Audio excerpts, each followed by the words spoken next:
Hey guys, it is Ryan Feathers Elite, and we are with John Timmerman, Royal Cup. We're at the Royal Cup Loft again. Is it another sunny day there, John?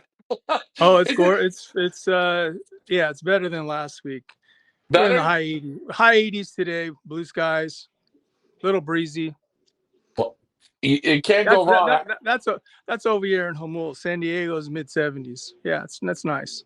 I swear, people should just wherever you're living, get up and move to San Diego. I don't think you're gonna regret it. Food's great, nice people, weather's awesome. Uh, The pigeon flying. If you get down there, pigeon flying is tremendous. Now, John, we're at the Royal Cup today. You've been what? This is about a week and a half, 2 weeks in intake. Yeah, just we're going on to our third week now. Yes. Yeah, how's everything looking? How are the birds coming in? What's your thoughts? Everything's going well. The weather. I mean, as far as our pigeons coming in, first off, with the mail and all that, that's been going well for us. In fact, like today, I had pigeons out of Texas, pigeons out of Connecticut, and today's Tuesday. It was all next day. So very pleased with that. And the pigeons coming in are doing well, but with this weather, um, I don't know yet what to expect. People don't realize that 3-4 weeks, birds are just getting settled in. Um, so there's no. I'm not really. Let me put it this way: you kind of keep your eye on it because the weather's been, from back east, the cold weather now coming out to the warm weather, and I'm expecting, coming in April, we usually take a dive again with colder temperatures. So when that happens with these young pigeons, there's no consistency, and that's when you got to kind of keep your eye out because you just don't know what's going to happen All right, so your eyes are always health wise. your eyes are always open. You're always watching. You never feel good, I guess, until what? Everybody, can you hear me? Okay. Is that Yeah, I think the reception here out this far it's okay. is So, bad. so I was gonna say to you, you don't really feel good till when? All the birds are in? Yeah, usually once we get into June, middle of June, or even July, that's when it's safe. That's when the birds start going through a molt, and the sicknesses or whatever comes around with the younger pigeons. Uh, it's over. Um, it's always, it's usually the first 2, 3 months, 4 months when you really got to watch these guys and just kind of keep your eye out. I mean, some years are better than others. But again, a lot depends on what Mother Nature's going to give us. Um, Yeah. How just do how do you find these birds when they come in? Their appetites? They have good appetites. appetite's been great. I mean, they're drinking, um, but you know, uh, you got to keep your eye out for a dino, and Hmm. that people don't realize that sometimes the most cleanliest lofts that's where you get problems. Birds, these young pigeons have to build a resistance, and that Let just me takes time. That just takes time.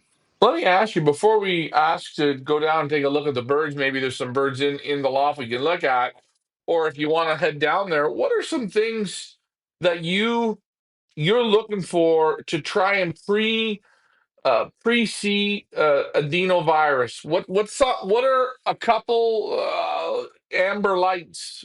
Do you Well, understand what I'm saying? when a pigeon's not feeling well, it'll be droopy. It'll be sitting in the corner. It won't be on the perch, and usually when you get a dino, sometimes those pigeons they're gone within hours, 24 hours, and sometimes they snap out of it. You know, uh, you just have to let it work its course. Yeah, you gotta let it work its course, and sometimes you just can't fix it. No, I mean it all depends on the bird's constitution. Genetics, all that stuff comes into play, and you just do as a loft manager, you do your best to stay on top of it, isolate them. Um, in some cases, some guys like to let them, let the whole loft get it. But in our situation with a one loft race, birds are coming and going. So that's one of the reasons why I like to keep birds isolated as long as I can. In the sections in the loft. I mean, from not a community yet, but you just kind of, like I said, every day you don't know what you're going to get sometimes. Yeah, and again, that's what's so great about your lofts, having all those nice sections that you can have birds broken up, and for quite a long time, you don't ever really have like the same 100 or 200 pigeons can mingle together for 2 3 months before you add them to other pigeons. Yes, Yeah, they're I mean, usually when I get into a few weeks, then I go down to a few hundred, 300, and then I go into the next group, 300. And then eventually after a few months, once birds have been dialed in, they know how to eat, they know how to trap train, they know how to respond. Then I start going into bigger groups together. right. Hey, is it possible for us to get a sneak peek in there? Sure, sure. Uh, Let me turn it Yeah, around. rotate the camera and away we go. You guys are at the Royal Cup here in San Diego. We are with John Timmerman. Again, guys, you can send birds. Just let John and the Royal Cup group know that you're shipping out. Don't be afraid to send a call, an email, a text. Let them know that you are sending birds.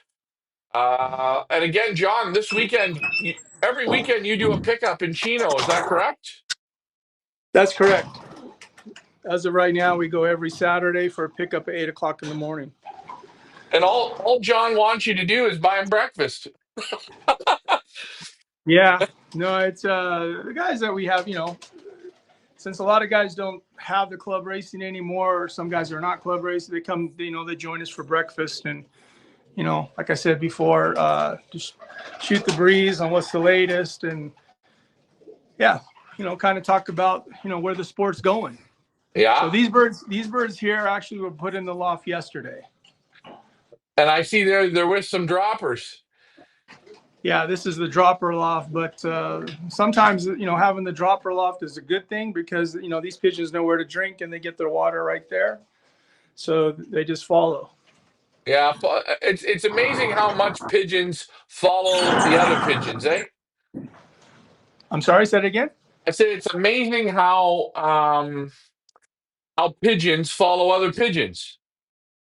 Correct.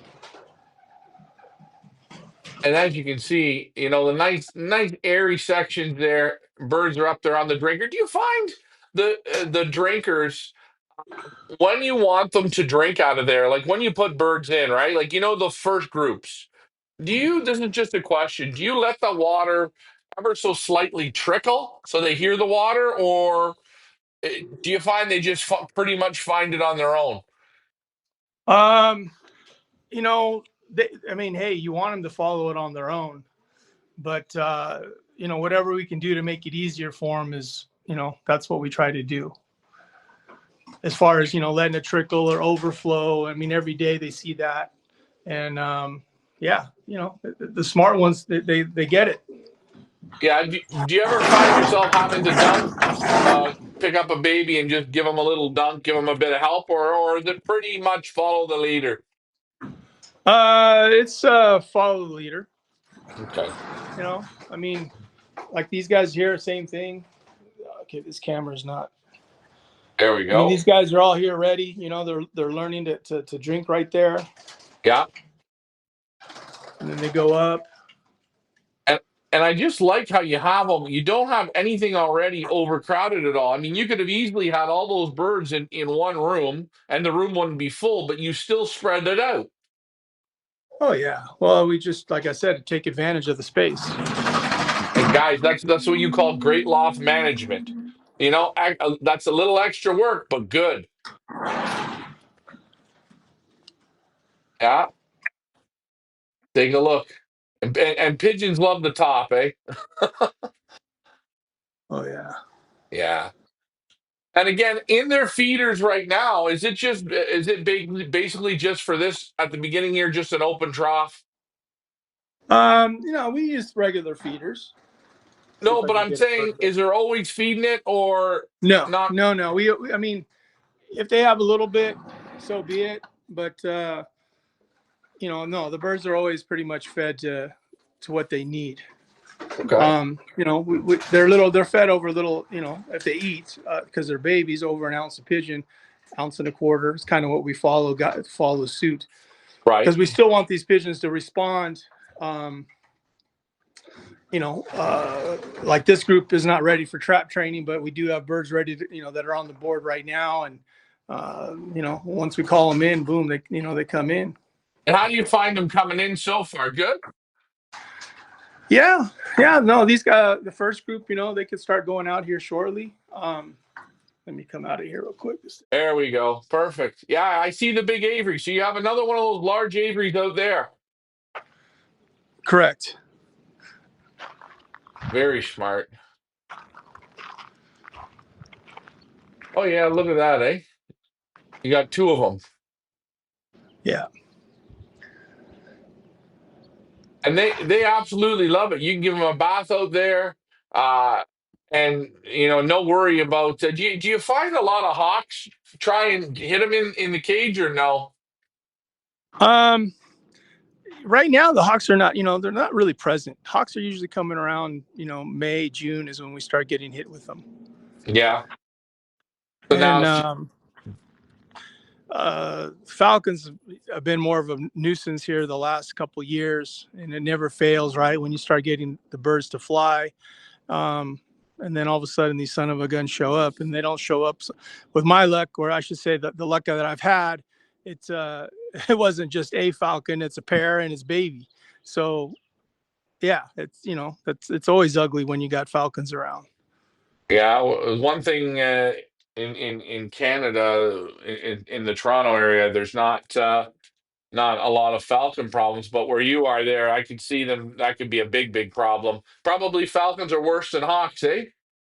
Oh yeah, especially like training wise in the mountains, and they're sitting on the ridges, and flocks are coming through. Yeah, it happens, and they just falcons would just hit them, and then the groups just disperse everywhere, and that's the hardest part sometimes flying on this on the for me, or I should say for San Diego Classic and or Triple Crown and us, is that coming through these canyons, pigeons, and they go all they go all different directions, and it becomes harder for them to navigate. Yeah, I agree. Now, we were talking a little bit on Saturdays. You go to Chino and you pick up birds for guys. You have a pickup spot there. And we were just talking after how sometimes guys don't come organized. If there's something that you could say to guys coming or sending you birds in groups, what's the one thing that guys aren't doing that kind of frustrates you and you wish they would do a little better on? Um, you know, to make things easier, if everybody fills out the paperwork with their name, loft name, band number, color of the bird, makes it a lot easier. And the reason, like in my situation where these birds are coming, we get like this last weekend, we had close to 200 come in, and you're putting them in crates, and we're making it fast. We don't have time to be writing numbers down because they give you the paperwork, and they just basically drop off the birds. Then we get back to the loft, and we separate the birds and put them in our little cages. And then the next day, then we start going through the paperwork, and then all of a sudden colors are not there or numbers are not there. That will get resolved once I ship the birds. Then it's like a double check of what number the breeder gave me, and then it coincides with what I'm reading. Um, but if they miss a step, then right, you got to stop everything, and you got to research or make a phone call, and that just adds time to the day. It adds bullshit. And it is, you know what, when you're Yeah, it was kind of like that. no, but I mean, the thing is, you're trying to get the birds back to the loft as quickly as you can. You want as little stress, and it's simple because you know what? I just went on your website here, and oh, are you with me, John? Are you still there? Don't worry, you're still there. Don't worry. I, can you hear me? Yeah, I yeah, went. it's a phone call coming in. Oh yeah, just dismiss it. Sorry. I went on your page on the California Classic, and there's the perch form right here. You guys print it off. It's easy to print off. Fill it out. He's got everything here. Price here, bird, everything, band number, color. Fill it out properly. It's on John's website. Nothing to worry about. Go right on the California Classic or the Royal Cup. All the same. Just look it up. You see here. You see where it says forms on the page? That's where you go. Click the form. Uh, it's all said and done. I mean, you make it pretty simple. Let's go over here on the Royal Cup. I'm probably sure it's there as well. I'm just trying to help people out if they are watching this because, hey, it makes sense.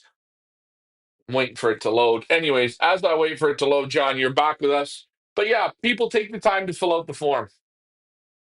Help you. Anything else, John? Guys, John has gone silent. That's okay. It does not matter. Hey, that is a little update on the Royal Cup. Remember, guys, get your forms, send them with your pigeons. Don't be shy. Do your job. Help the World Cup out. Help the California Classic out. Help any of the races that you're sending birds. Do your work. Go and look at how they want you to send the birds.